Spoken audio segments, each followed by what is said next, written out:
Lot 106 is the Jmc 2.8 diesel truck. It's a 3-tonner. I'll give you guys a quick walk around. You'll see a license up to date August 2021. No cracks that I can see on the windscreen. Take you guys around. Drop sides. It's got a nice finish here on the drop sides.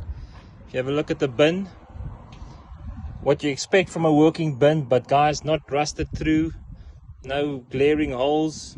You can see it's a quality bin. Tires still in a good condition as well.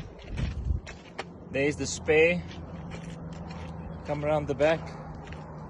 Nice new lights on there as well. Get around to these tires.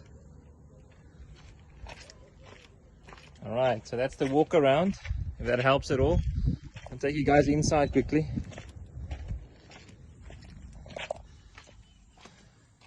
Interior, not in too bad a condition. Roof is not hanging from the roof. Alright, easy starter. Kilometers